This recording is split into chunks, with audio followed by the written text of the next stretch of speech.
8 years ago, I was supposed to marry Naomi. She wasn't just my fiance, she was my best friend, my partner, the person I thought I'd spend the rest of my life with. We had been together since college, 5 years of memories filled with late night talks, road trips, and planning for the future. Everything felt solid, like we were meant to be. We weren't just another couple, we were the couple. The one everyone looked at and said, they're going to make it. And I believed that too. I proposed during a trip to Yellowstone, her dream vacation spot.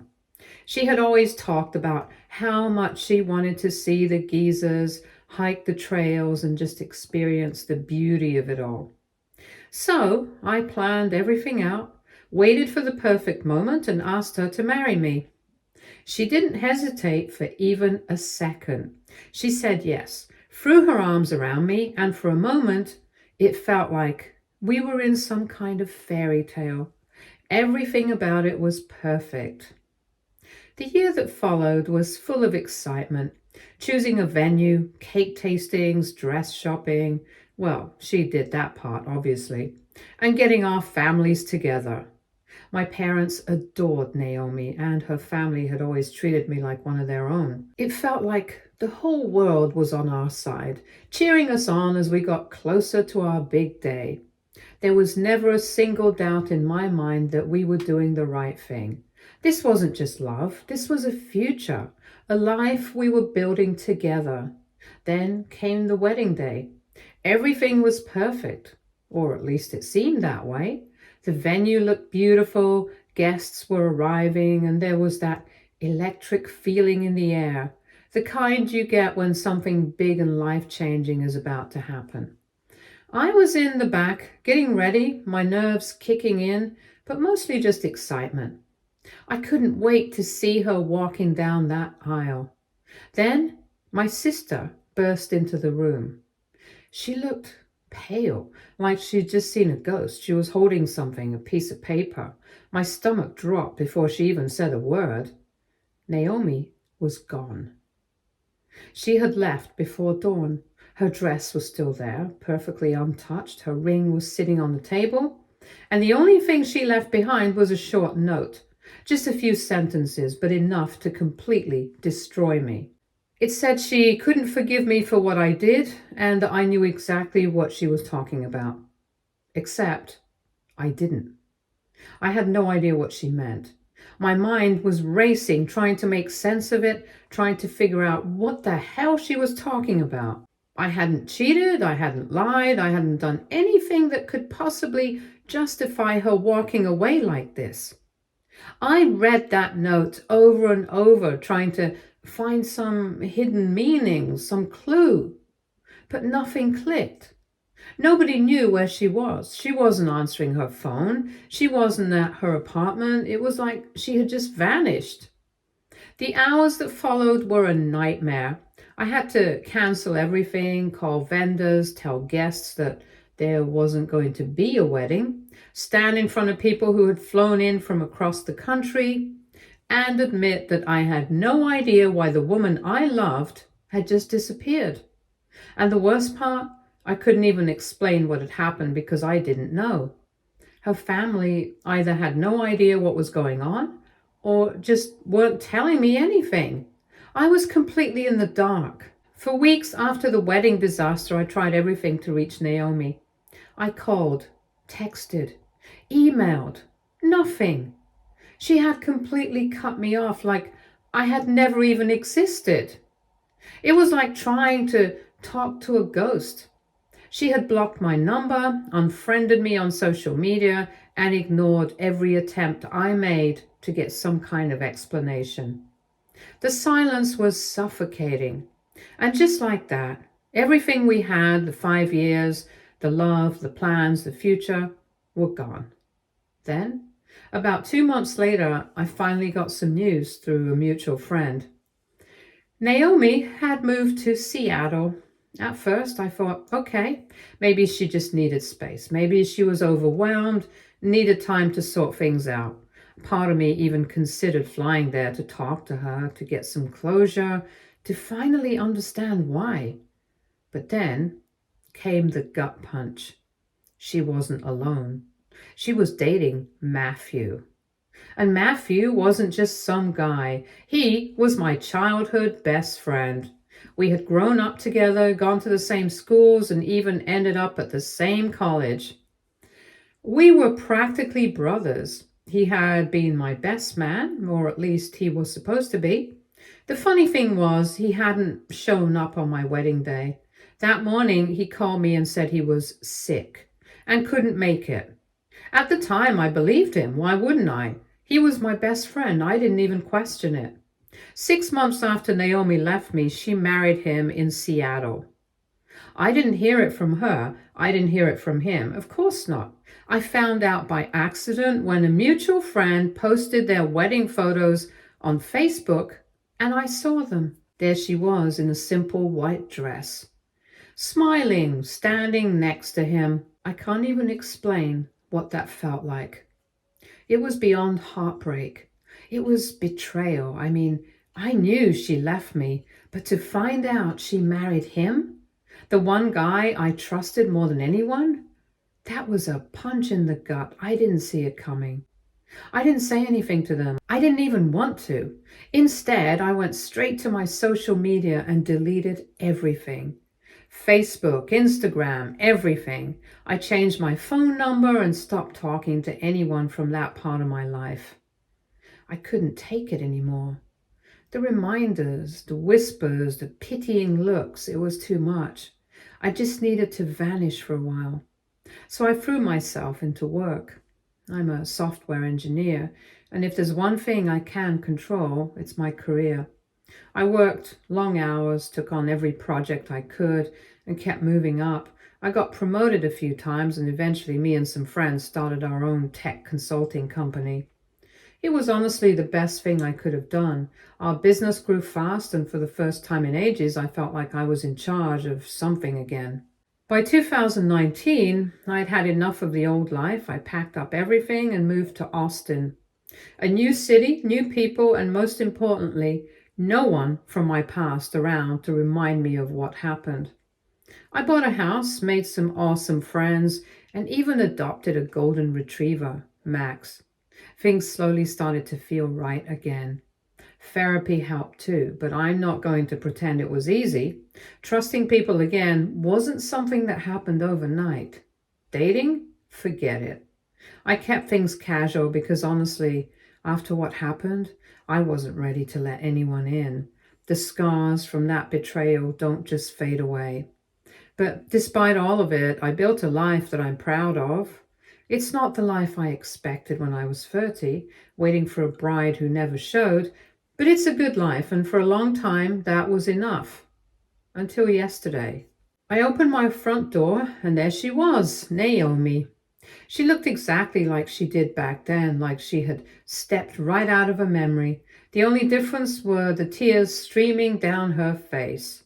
She was crying before she even said a word. She begged me to listen to her, told me she had just found out that her whole marriage was built on lies.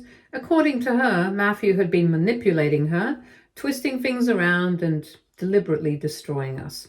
She said he showed her fake screenshots of me cheating, made up entire conversations, and even created evidence that I had a secret family in another state.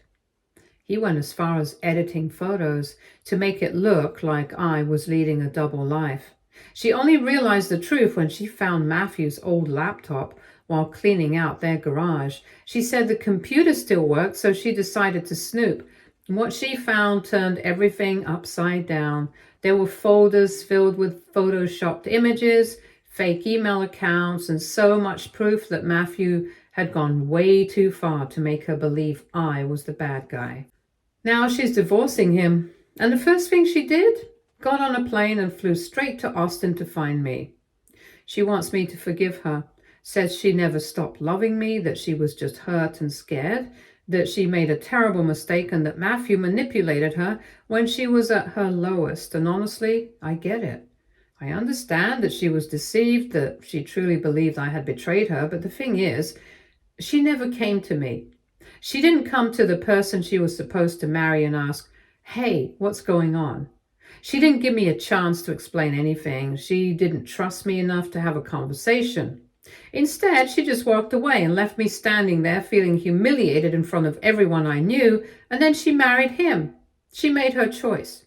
And now, 8 years later, she's asking me to undo all the work I've done to move on. She wants me to open the door I slammed shut and let her back in. I told her I needed time to think. She gave me the name of her hotel. She's staying in Austin for the week, hoping I'll agree to talk more. I haven't slept since she showed up. My mind is spinning and I don't know what to do. Am I crazy for even thinking about hearing her out? Should I just tell her to leave and keep moving forward with my life? Or do I owe it to myself, to that version of me who never got any answers, to at least listen to her side of the story? Update 1. First off, I just want to say thank you to everyone who commented, gave advice and offered support. I honestly didn't expect such a huge response, but reading through all of your perspectives really helped me sort through everything. After a lot of thinking and no sleep, I decided to meet with Naomi, but not alone. There was no way I was going into that conversation without some kind of backup. So I asked my sister to come with me. She's always had my back through everything. If anyone could help me keep my head straight, it was her. We met at a quiet coffee shop downtown, neutral ground, no emotional history tied to the place, no memories hanging over us. Naomi showed up looking just as tired as I felt. She was carrying a laptop, his laptop, the one she found when cleaning out the garage, and let me tell you, what was on it was way worse than I could have imagined. Matthew hadn't just told a few lies in the heat of the moment. He'd planned this for years.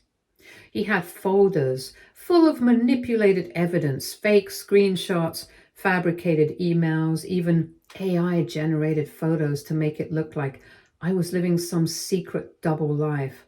He'd even created fake dating profiles in my name, messaging Naomi from them, slowly feeding her proof that I was cheating.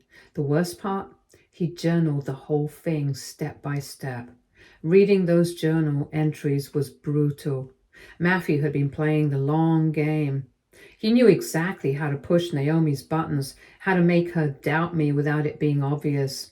He used her insecurities against her, made her feel like he was the only one she could trust. And when the time was right, he accidentally found the fake evidence and showed it to her, acting like he was devastated for her. He played the perfect friend, the protector, the one who was always there for her when I supposedly betrayed her. And it worked. Watching Naomi break down as she walked us through it was hard. She kept apologizing, saying she wished she had questioned things more, wished she'd come to me instead of believing him, that she should have known better. But the thing is, I don't know if that changes anything.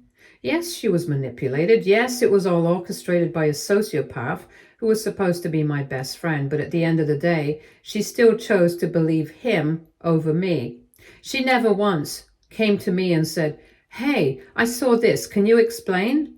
She didn't even ask. She just ran.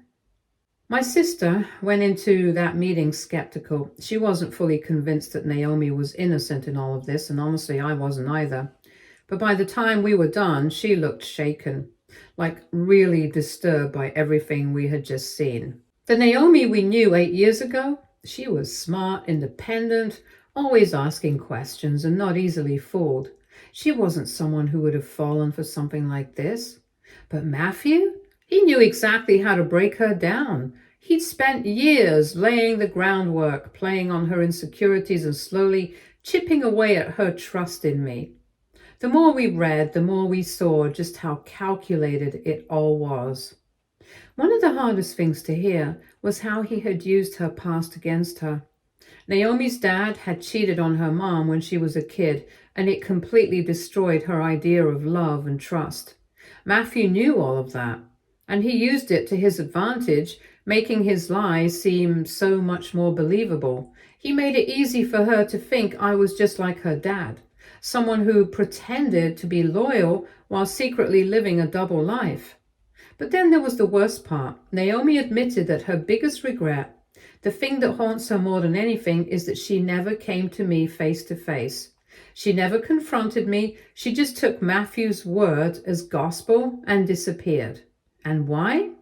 Because Matthew convinced her that talking to me would be dangerous. He told her I had a history of violence, that I'd lashed out at exes before. He made it sound like if she confronted me, I might actually hurt her. And the worst part? He had evidence to back it up. Police reports, testimonies, all fake, but detailed enough to sound real. Hearing that almost made me sick to my stomach. Not just because he lied, but because she believed it. She really thought I was capable of something like that. I don't know how to process that. On one hand, I get it now. I understand she was manipulated and how she got caught up in a situation she never saw coming. But on the other hand, it still hurts. Because even with all the lies, she didn't trust me enough to ask me. She didn't give me the chance to explain. She didn't give me the benefit of the doubt. She just ran. So for now, I've asked for more time to think about everything. Naomi's respecting that. She's extended her stay in Austin and told me she's willing to wait as long as I need. I still don't know what I want. I don't know if I can ever look at her the same way again. But for the first time in 8 years, I finally have the truth, and I guess that's something. Update 2. After our meeting, I couldn't just leave things hanging like that. I needed to know more. So with Naomi's permission, I reached out to some mutual friends from Seattle, people who had been in her life these past 8 years, and honestly, what they told me just filled in even more gaps I didn't even know were there. Turns out Matthew's manipulation didn't stop after they got married. If anything, it only got worse. He isolated Naomi from almost all of her friends, slowly cutting her off from anyone who might make her question him. He controlled their finances, made every major decision for them, and continued twisting the truth just to keep his lies about me intact. It wasn't just about the past anymore. He was still working on making her think I was the bad guy even after all this time. Some of her friends admitted that they had suspicions over the years. They saw red flags, moments when Naomi seemed off or distant, but they didn't speak up. They didn't want to risk getting in the middle of whatever was going on. Matthew had gotten so controlling that no one felt like they could challenge him without facing some kind of fallout. But here's the part that hit me the hardest. One of Naomi's friends told me that 3 years ago, Naomi tried to contact me. She had started having doubts, small things that didn't make sense, inconsistencies in the stories Matthew had been feeding her, and in a rare moment of clarity, she reached out. She actually sent me a message. She wanted to talk, to try to figure things out, but I never saw it because Matthew intercepted it. He saw the message before I even had a chance to read it, and instead of letting Naomi get the answers she was looking for, he convinced her that she was just being irrational, that she was overthinking everything, and he made her feel like reaching out to me was a betrayal of their marriage. He twisted things around and made her doubt herself all over again. That part really messed with me. For all these years, I thought Naomi had just moved on without looking back. I thought she'd never wondered about me, never second-guessed her decision, but that wasn't the case. She tried to reach out. She was starting to question things, but Matthew made sure she never got the chance to hear my side. He shut it down before it even started. It's a lot to take in.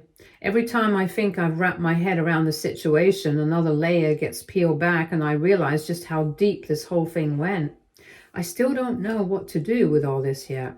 I don't know if I should let it all sink in or if I need more time to really understand everything, but at least now I finally have the whole picture. All the pieces are in front of me, and for the first time I can see the whole story for what it really was. Meanwhile, Matthew's been in full-on damage control mode. Apparently he's been calling up mutual friends, trying to spin the whole situation in his favor. He's telling anyone who will listen that Naomi's having some sort of mental breakdown and making up crazy stories about him. Classic abuser behavior. Discredit the victim before they can tell the truth. He's trying to make Naomi look unstable, like everything she's saying is just some wild fantasy she's cooked up. He even tried to reach out to my sister. Big mistake. She blocked him the second she saw his name pop up on her phone. She wasn't having any of it. But here's the thing, this isn't just some messy breakup drama. What Matthew did is so much worse than just lying and manipulating. Naomi's had enough of it, and she's officially filed a police report against him. She's focusing on the identity theft and fraud stuff, what he did to both of us, and her lawyer seems to think there could actually be a criminal case because of how extensive the deception was. If they can prove there was financial misconduct on top of everything else, this could be way bigger than any of us expected. As for me, I'm still figuring out where I stand in all this. I don't know if I'll ever be able to forgive Naomi, but I do know that this situation isn't as simple as black and white. She was a victim too. It's hard for me to see that sometimes, but I can't ignore the fact that Matthew manipulated both of us. He used her in ways I can't even fully understand, and that doesn't excuse everything that happened, but it does make me think twice about her role in all of this. As much as I want to just shut the door on this whole thing and walk away, there's this part of me that feels like there's unfinished business here. Things that need to be said, conversations that need to happen. I can't just pretend like nothing happened and move on without understanding everything that went down. I need answers, and I need to get some closure for my own peace of mind. So I agreed to go to a therapy session with Naomi tomorrow. I won't lie, I'm nervous as hell. I don't know what I'm going to say or how I'm going to feel sitting across from her in that room. There's so much unresolved stuff between us, and honestly, I'm not sure how I'll handle it. But I know one thing for sure. I can't keep avoiding it. I need to hear her side. I need to say my piece. I need to get it all out, whether that leads to forgiveness or just helps me let go of some of the anger and hurt. And then maybe I can finally figure out where I go from here. I don't know if that means opening up to her again or if it's just about moving forward on my own. But either way, I can't keep carrying this weight around without trying to find some kind of resolution. Update 3. Hey guys, a lot has happened and I just wanted to give you an update. A few days ago, Matthew somehow found out where Naomi was staying. She was staying with a friend and he decided to show up completely unannounced, and in true Matthew fashion, he immediately went into full-on manipulation mode. First, he tried crying. That didn't work. So he switched it up and started gaslighting Naomi. He told her she was overreacting and started twisting everything to make himself look like the victim. And when that didn't get him anywhere either, yep, you guessed it, he cried again. Classic move. He just wouldn't leave. Kept banging on the door, shouting, refusing to go away. Naomi and her friend were starting to feel really unsafe, not knowing what he might do, so they called me. Now, I know some of you might think I should have just stayed out of it, let them handle it. But honestly, this wasn't about Naomi. This was about two women feeling scared and trapped in their own home. They didn't know how far Matthew might go, and I couldn't just stand by and do nothing while they were feeling that way. So yeah, I went over there. When I got to the place, Matthew was still outside, still running his mouth like he has some kind of right to be there. And the moment he saw me, his whole attitude changed. Suddenly, I was the problem. He started yelling at me, saying I was the reason everything went wrong. He kept saying that Naomi and he would have been fine if I hadn't come between them all those years ago. That was it for me. I couldn't keep my cool anymore. I snapped back at him, telling him that he was the one who came between Naomi and me 8 years ago. And honestly, I didn't care anymore about whatever he thought had gone wrong. I was just so done with his nonsense, and I wasn't going to take any more of it. And that's when things got physical. It wasn't like some big dramatic fight you see in the movies. There were no punches flying out of nowhere, no slow motion scene of us tackling each other. It was just messy shoving, pushing, both of us getting in each other's faces, each of us trying to land hits. I'm not proud of it, but in the heat of the moment, I just couldn't hold back. Naomi and her friend tried to break it up, but honestly, it was like we were both too far gone by then. At some point, I think a neighbor must have heard the noise and called the cops, because before we knew it, they were there. The police showed up and things got even more real. Naomi and her friend didn't want to press charges or anything. They just wanted Matthew to leave and never come back. Naomi made it very clear to him that they were done, that she didn't ever want to see him again, and that was the end of it. The cops made Matthew leave. They told him to get out of there, and that was that. He left. No more drama for the moment. It was a lot to process. I don't know if I handled everything the right way, but in the end, the important thing is that Naomi and her friend are safe now. And for the first time in a long time, I think I'm finally starting to feel like I've stood up for myself and for the people I care about. After all that, Naomi and I finally had our therapy session. It was intense, but also really eye-opening. Our therapist helped us see that, the love we had was real. What we felt for each other back then mattered, but after everything that's happened, we're not the same people anymore. Naomi is dealing with serious trauma from years of being manipulated by Matthew, and me, I still have deep trust issues from being abandoned the way I was. We're both healing, but we're doing it separately. I don't know what the future holds, but for now, I know this. I'm finally starting to close the door on that chapter of my life, and honestly, it feels like a relief. After a lot of deep conversations and some serious soul searching, Naomi and I have decided to start fresh, but not as a couple. Not as exes trying to fix what broke, not as people clinging to the past. Just two people healing from the same trauma. Naomi has decided to stay in Austin while she goes through her divorce and deals with the legal mess Matthew left behind. She's already found an apartment and is settling in. She's even had a few job interviews in her field, pediatric physical therapy, which is a huge step forward for her. As for me, I've agreed to be a witness in any legal case against Matthew. Given my tech background, I might actually be able to help prove the extent of his digital manipulation. The police are taking this seriously, especially because of the identity theft angle, so hopefully justice is coming for him. And as for us, we're just taking things one day at a time. We're not dating. We're not jumping into anything romantic. There's way too much history, too much pain to just pretend like we can pick up where we left off. But at the same time, there's also too much emotion. Too much that still feels unfinished to just walk away completely. So for now, we're both staying in therapy, focusing on ourselves. We'll occasionally meet up in group settings with mutual friends, but that's it. No pressure, no expectations, just space to figure things out at our own pace. I know some people will think I'm being foolish for not completely cutting her out of my life.